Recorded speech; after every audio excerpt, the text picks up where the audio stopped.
Good morning, students. Yesterday I told you main points of the story Madam Rides the Bus. It is a simple story of a bus journey that is taken by an 8-year-old girl, but what makes it special is this is her first bus journey, and she undertakes it all alone without anybody with her, and without the knowledge of anybody at home. How she arranges for the fare, how she collects the information related to the timings of the bus, destination of the bus, that is all makes it special. And fortunately or unfortunately, she comes across a strange experience of death also during this journey. Let us start it from the book today. In this sensitive story, an 8-year-old girl's first bus journey into the world outside her village is also her induction into the mysterious mystery of life and death. She sees the gap between her knowing that there is death and our understanding of it.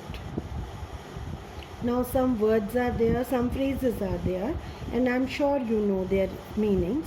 A set of passengers, some passengers get off the bus, coming out of the bus. Tickets please. This is spoken by conductor, where he requests the passengers to buy tickets. A row of seats, some seats. Blowing a whistle, you know. Get on the bus, sitting in the bus. Platform, because here bus is there, so we can say the passage between the seats is referred to as platform here, or maybe a flat area outside your house where you can sit. A roar and a rattle, these are sound words. Slowing down to a crawling, moving very slowly. You must have travelled by bus more than once. What can you see from a fast moving bus? Given below are some suggestions. Rivers, yes. Roadside shops, yes. Moving trains, yes. A crowd. Moving trains is not a very common sight from a moving bus, but sometimes we can. Sometimes our bus has to stop at that crossing also. Green fields, yes. Marketplaces here. Vehicles on the road. Clothes in shops. Hills. Railway tracks, yes. Sometimes trees, animals we can see. Now let us come to the actual story. The story has been divided in 4 parts, and we will do first part today. See, there was a girl named Valiamai, who was called Vali for short. She was 8 years old and very curious about things. Her favorite pastime was standing in the front doorway of her house, watching what was happening in the street outside. We discussed this point in the summary also. Instead of playing with friends, or instead of doing some other thing, she loves to stand on the doorway and to look at the things whatever is going. There were no playmates of her own age on her street, and this was about all she had to do. There is one reason why she has developed the habit of standing on the doorway and watching outside, because children of her age were not there in her street. But for Vali, we should call, this is a proper noun. You can call her anyway, Vali or Valli, as you wish. Standing at the front door was every bit as enjoyable as any of the elaborate games other children played.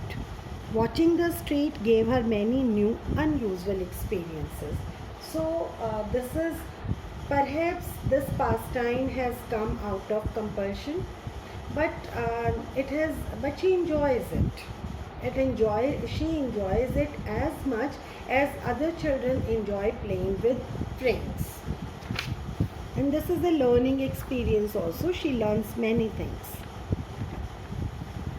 The most fascinating means interesting thing, of all was the bus that travelled between her village and the nearest town. It passed through her street every hour, once going to the town and once coming back. The sight of the bus filled each time with a new set of passengers was a source of unending joy for Valley. Means she enjoys all the sights, but the sight which she enjoys the most is the sight of the bus, because every time different passengers were sitting in the bus. Day after day she watched the bus, and gradually a tiny wish crept into her mind, her head, and grew there. What is that desire? What is that wish? She wanted to ride on that bus, even if just once. So she looks at the bus daily, and now she wants to travel on that. This wish became stronger and stronger until it was an overwhelming desire. Valley would stare wistfully means longingly, with desire, at the people who got on or off the bus. We have just discussed the meanings of getting on and getting off the bus. When it stopped at the street corner, their faces would kindle in her longings. Kindle means she feels like their faces like a fire, means she feels that they are lucky that they have got a chance to ride the bus. Dreams and hopes. If one of her friends happened to ride the bus and tried to describe the sights of the town to her, Valley would be too jealous to listen and would shout in English, "Proud, proud." Neither she nor her friends really understood the meaning of that word, but they used it often as a slang expression of disapproval. Means she loves to enjoy, she loves to move on the bus, and if a friend of hers has got a chance to sit in the travel in the bus, and she describes her experience, she feels very jealous, and she feels that the friend was feeling proud.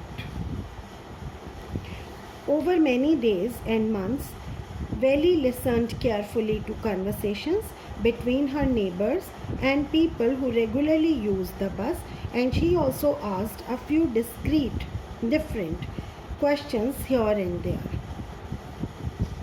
Actually, this is not only a desire with Valley that she will be sitting in the bus. This has become a mission, and she is practical also. She's not only a dreamy girl, she's practical also. Practically, she is making a plan for the bus ride. This way, she picked up various small details about the bus journey. So first she collected information about the bus journey. What is that information? The town was 6 miles from her village. The fare was 30 paisa one way, which is almost nothing at all, she heard one well-dressed man say. But to Valley, who scarcely saw that much money from one month to the next, it seemed a fortune.